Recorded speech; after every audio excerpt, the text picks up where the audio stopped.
The challenges facing the country never stop. So neither does the U.S. Army. We train, adapt, and get smarter. Every soldier, every unit, every day. Not to keep up with change, but to drive it. Nobody knows what problems tomorrow will bring, but we do know who will solve them.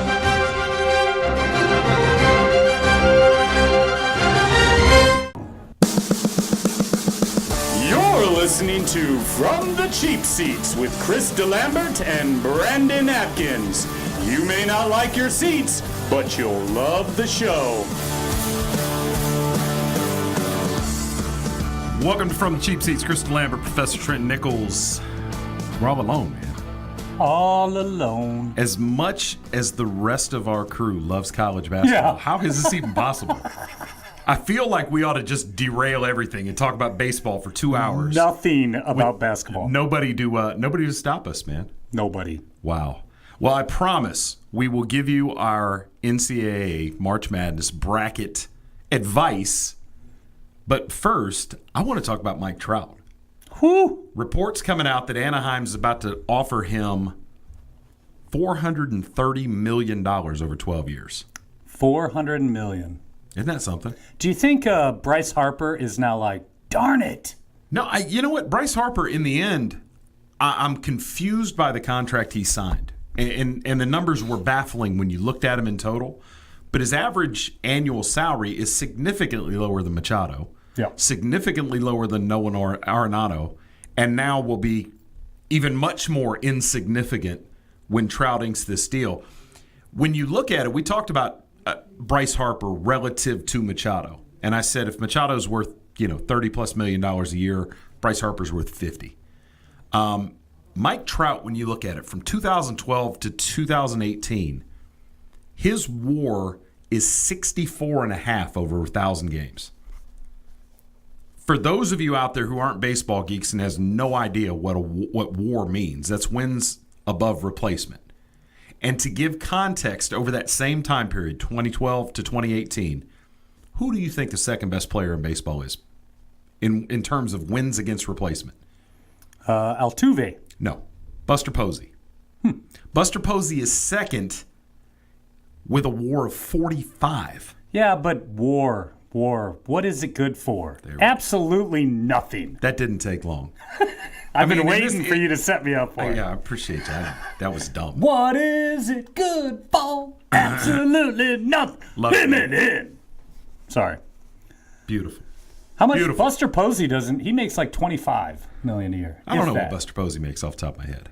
But what I'm telling you is that Mike Trout, when you look at those guys, this guy's Joe DiMaggio. And even signing a 12-year deal he'll be 39 years old when that pact expires. Yeah. Which one would think is long after he is the dominant superstar that he is today. But a WAR that is almost 50% higher than the second next best guy. Manny Machado, through that same stretch, is about 9th on the list, if I'm not mistaken, with a little bit less than half of what Mike Trout has done. Trout is a generational type player offensively, but he also is different from the rest of these guys that are at the sort of top of the mountain because he plays a premium defensive position. When you're talking about shortstops, center fielders, and catchers, that's just next level. It speaks to, how great Buster Posey has been and, has 3 world championships, which is exactly 3 more than Mike Trout has. I wonder, though, what Angels fans have got to think with this deal, and I'm sure that they're, giddy that Trout's locked up, but they haven't won anything since he's been the man. Yeah, and that's what worries me. Did they spend this amount of money? Who else can they afford to bring to it? Did they just cost themselves out? And so 2 comments. How long is this going to take before Mike Trout is underpaid again? 5 years?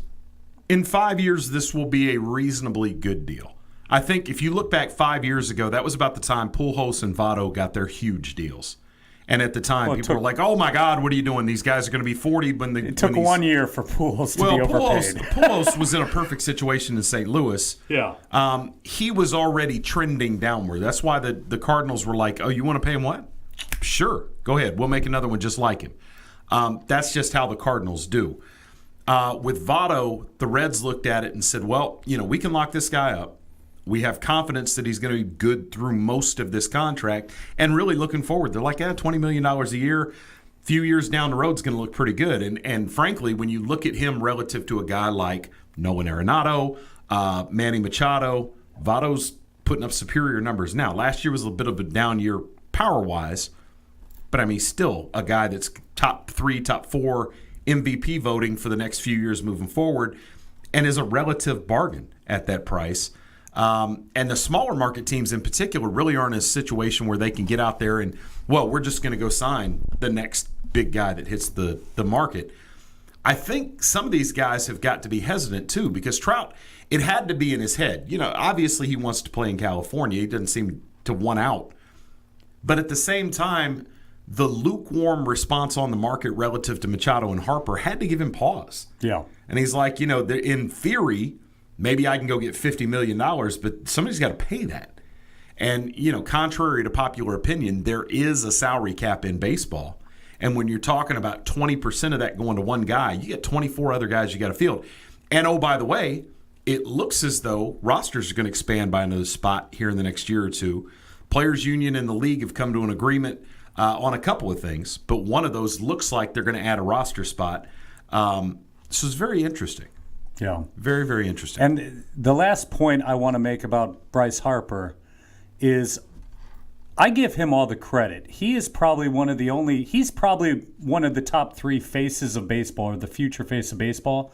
And I think he took this deal with it in mind that he would be able to draw more people in. So he doesn't have to sacrifice money later to get people. He's giving them enough leeway that they can afford to bring on more people. Well, and so I applaud him, because they already said he tried. The first thing he tried to do is talk to Mike Trout to come there when he was free.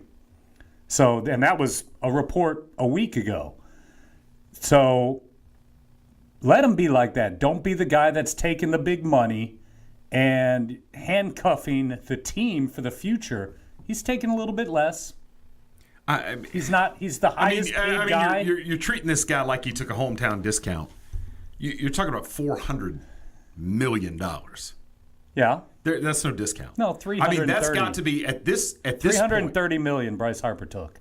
I'm talking about Mike Trout, though. Trout, yeah. Well, shoot, I would have paid him $500. But that's the point, though, is at some point the NFL and the NBA are on upward trajectories in terms of revenues. Yeah. Major League Baseball is not on that same type trajectory. Attendance is down. Television ratings have tanked. There has got to come a point in the next few years where you're going to see the economics in baseball constrict a little bit. At some point, we're going to see, I honestly believe, at some point in the next couple of years, and maybe this is it, maybe it's Trout, we're going to see what stands as the biggest deal in baseball history and stays in that spot for 10 or 15 years. Yeah. Sort of like the A-Rod deal. Remember when he signed for $250 million? That was the gold standard for years and years and years and years down the road. I think this may be it. If that's all the market's going to yield for a guy as big as Bryce Harper, I think that this is probably the tipping point, and that Mike Trout's contract, when it's said and done, whatever the number is going to be the biggest deal that we see in baseball for the next 10 or 15 years, and maybe ever, because I really think baseball is going to decline. The ad revenues right now that are propping up these TV deals are artificial. And as millennials become the primary buying market, they are not baseball fans. Yeah. They are also not going to pay for that product on their televisions, which is going to cut into Major League Baseball's revenue. And Brandon loves to say, and is not wrong when he does, baseball's fan base is dying off year by year by year. Their go-to demographic is probably 55 to 70-year-old men. Well, those guys aren't going to be around forever, and I think baseball, unless something changes dramatically, will continue its slip. Whereas football in the NBA doesn't seem to be any end in sight. Well, and I think we've already seen that with how long it takes to get these top players off the market. I mean, it takes the NFL 2 days before you can get signed for the top free agents to get off the market. And, it takes baseball up until spring training. Yeah. Can you imagine, whoever the biggest free agent in the NFL, can you imagine if it was 3 days into training camp before he got signed? Well, think about it. Le'Veon Bell. Never happened. Le'Veon Bell was that guy this time around. You're talking about a guy who, if he puts up the same type numbers he has throughout his career, is an absolute first ballot Hall of Famer. I don't know if it's fair to call him a generational talent at his position, but is among the top 2 or 3 in the sport at the running back spot. All the notoriety and hoopla that follows him around. And, basically 24, 48 hours into the process, the Jets were like, dude, take this money or leave it, period. That's how it's going to be. The other thing, too, though, with football is you've seen that the sky is not the limit anymore. Some of these guys have got some fat deals. We've talked about the Nick Foles contract, and I think Foles was a special situation. I think he got paid beyond his value as a player. But Foles was in a position he seems to have made enough money where he's like, money's not the big deal, and I'd really just as soon stay here in Philly as the backup and compete for a championship. If you want me to come someplace else and be a starter on a bad team, it's going to cost you. And good for him. He parlayed it into $20+ million a year. I think it's a horrible deal for Jacksonville, but I don't get to run an NBA franchise. You know who does get to run, or an NFL franchise? You know who does, though? Who? Dave Gettleman. Who's Dave Gettleman? This dude is something else. Carolina fans do not have fond memories of the Dave Gettleman era as the GM there. He goes to New York, and I don't know what Eli Manning's got on this dude, but it's powerful. Manning would seem to be the albatross hanging around the necks of that franchise. And I want to make this clear. I've read a lot and heard a lot. People saying, well, Eli Manning's overpaid at this point in his career. He's not overpaid. He just sucks. $17 million a year puts him in the bottom third of what starting quarterbacks are making in the NFL, which is probably more than he deserves because he's probably bottom 15% at best. And he's there. And as long as he is there in New York, he's going to hold that franchise hostage. And he's making $2 million more a year than Tom Brady. Well, there you go. But he's also not selling boxed meals or any of the other things that Tom Brady's doing on the side. And he's not married to Giselle. Who's got it pointed out that was talking about Brady and was like, well, yeah, he's got Giselle, though, that makes all the money. He can afford to pay. Brandon and me last week. Well, there you go. Yeah. There you go. She makes $83 million a year. Who cares what I make? If my wife made $83 million a year, A, I wouldn't be working. B, but who if cares? You were working, you'd do it for like really cheap, less. Right? Yeah. Actually, no. I take that. No. Wait a minute. I guess I would have to qualify that and say if I could be the quarterback for an NFL team, I would do it for cheap. But anything else in the world, it would cost you twice what the market value was to get me out of bed. If you could be the starting quarterback of the Cincinnati Bengals and go to the playoffs and win Super Bowl, you would take $5 million a year. $1. $1. See, that's the thing. Any team, if you could be the utility guy on the Cincinnati Reds, yeah, it wouldn't matter. Yeah. I mean, even if I never got an at-bat, I would have the best seats in the entire house. Every game. 162 games a year. Pay me $35,000 a year, and I'll make my wife make up the rest that we need to survive. There you go. And I'll do whatever. Yes. Whatever. Yeah, I mean, that's just real talk. But those two things aside, any other job you wanted me to do, it costs you at least double market value. So maybe 5 times market value to get me to do it. I need to understand Gettleman's philosophy. They are rebuilding. So they're at the end of the Eli Manning era. They are, and we'll talk about the end of the Eli Manning era or the end of the OBJ era, whichever way you look at it. Jim Valvano's greatest legacy is the V Foundation. You can help join the fight, give the gift of time. We need passion. We need teamwork and momentum. The time to act is now. There's not a moment to lose. Welcome back to From the Cheap Seats. All right, welcome back to Central Carolina from the Cheap Seats. Chris Delambert, Brandon Atkins is not here.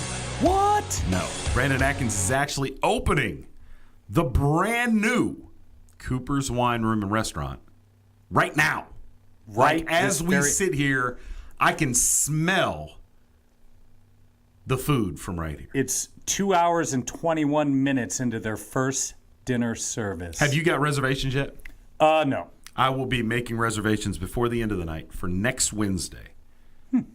Yeah, we've already, my wife and I, every other Wednesday we visit a restaurant we've never been to somewhere in the region, and that's going to be our excuse to get over there. Next Wednesday. Get this off the list, huh? Yeah. Well, and I'm sure it's going to be amazing. Yeah. But, a week, that'll give them a week to kick off the training wheels, Yeah. I'm excited about it. I wouldn't touch it for a while. I want everyone else to enjoy it, and then I'm going to go and once it settles be there down, every day, sitting at the bar. Yeah, I've been through these opening restaurant stuff. It's not fun. So I'm going to let them settle in. And I've been through it one mojo. time, and I'm obviously a lot smarter than you. Yes. Because once was all it took, and I was like, I don't want to do this again. No. It's yeah, not it's something. Me. It's amazing how many restaurant patrons think that they are restaurant operators or experts, isn't it? Well, every single person has done my job and done it better. Of course they have. It's fine. And how many times does somebody say something nice to you? Not nearly enough. Right? Not nearly enough. You're a great guy, Trent. You're doing a heck of a job, Trent. Thank you. Yeah. I'm going to go to these accounting offices, and I'm going to go up there and be like, listen, I've done accounting for years, and I know this is not how you do it. Well, here's the – no, you phrased that all wrong. I've never been an accountant, but I've been pretty good at math all my life. And let me tell you something about you that you don't know. Yeah. That's kind of how it goes. All right, so the Dave Gettleman thing that's going on in New York. Now, I want to say something first. Gettleman has never drafted a quarterback that has been successful in the NFL in his entire career as a GM, period. So, Gettleman is of the belief that you build an NFL roster from the inside out. Your lines are what it's all about.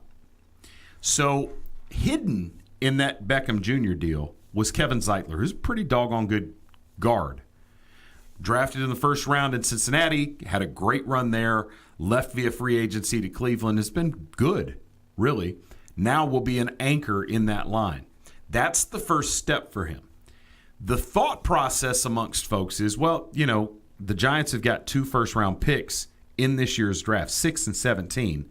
6 is their own, 17 is the pick they got from Cleveland. The belief, I think, that's out there is they're going to draft a quarterback, and they're going to let him sit for a year behind Eli and then trot him out with this new Golden Tate-led receiving core, Kevin Zeitler-anchored offensive line.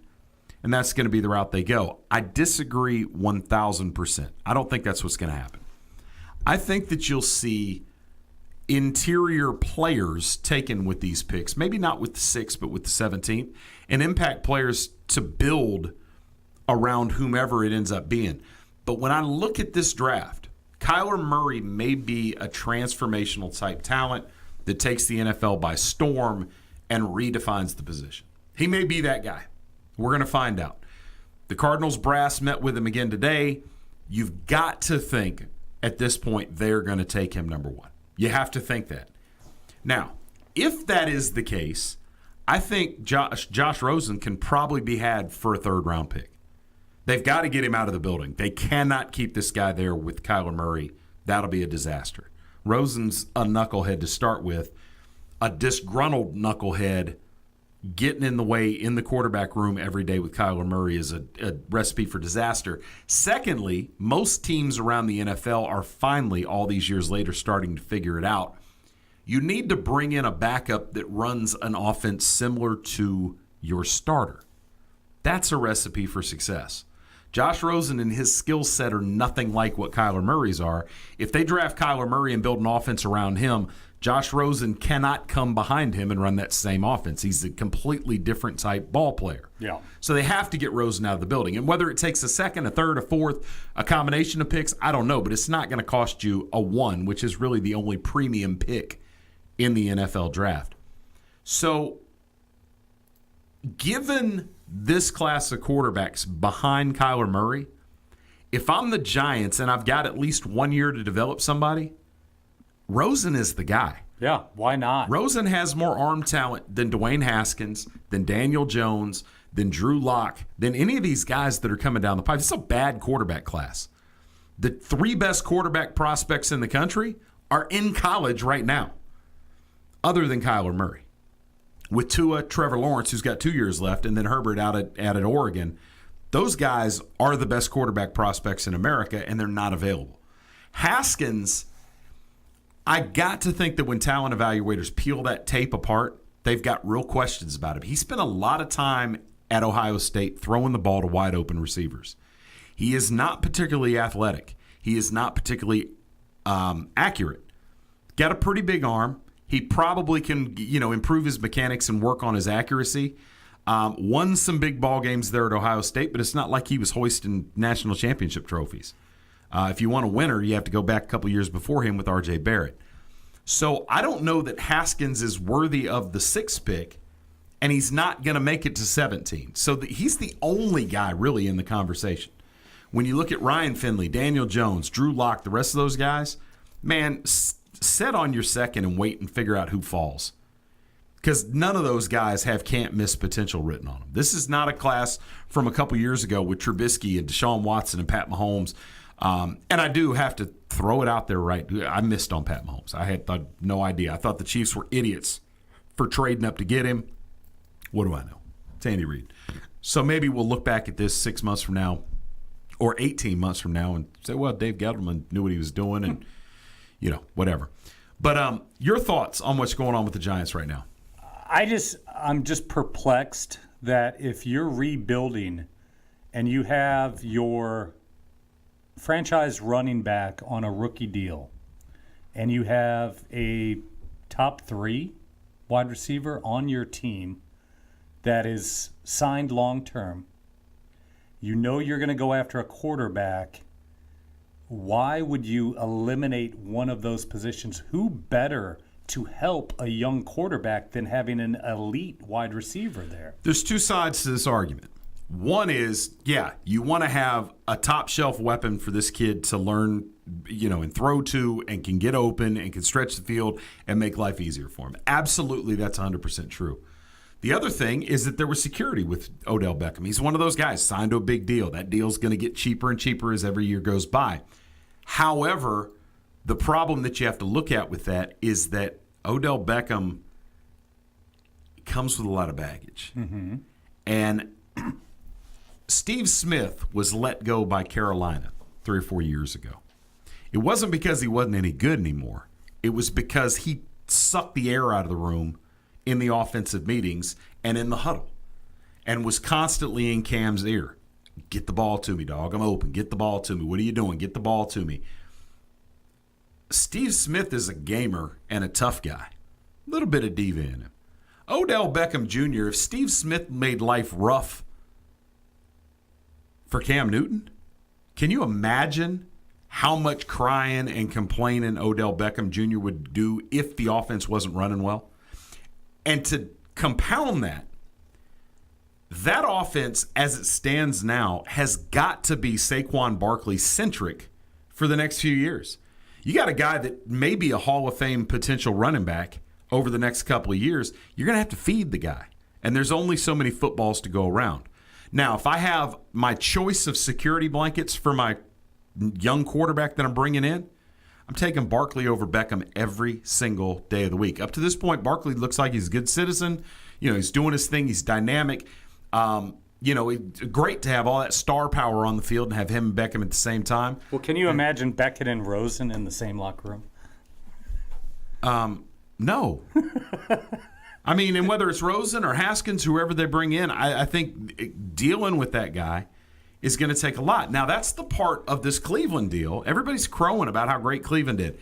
And on paper, when you look at it, I'm like, a first and a third for one of the top 5 wide receivers in football. Yeesh. That's a great deal for Cleveland. But, dude, let's take a look at Cleveland. Baker Mayfield won 7 ball games last year. He beat one winning team in those 7 games. Down the stretch in the second half of the season, yes, he was top 5 in terms of efficiency and yardage and all the rest of that. He played garbage teams in a couple of those games. They managed to put up 7 wins. They are being anointed right now in every corner of the sports universe as your potential AFC champions next year. Give that a rest. I think they are.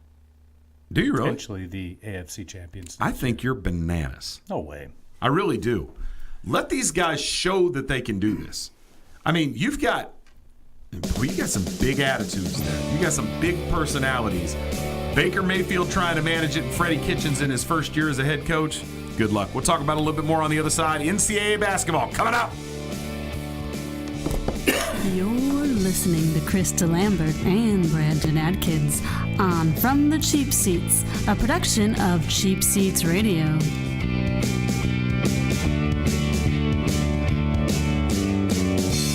I am a veteran. My victory was finding the strength to be a champion. My victory is having a job I can be proud of. At DAV, we help veterans get the benefits they've earned. My victory was finishing my education. My victory was getting help to put our lives back together. DAV provides veterans with a lifetime of support. My victory is being there for my family. Help us support more victories for veterans. Go to DAV.org.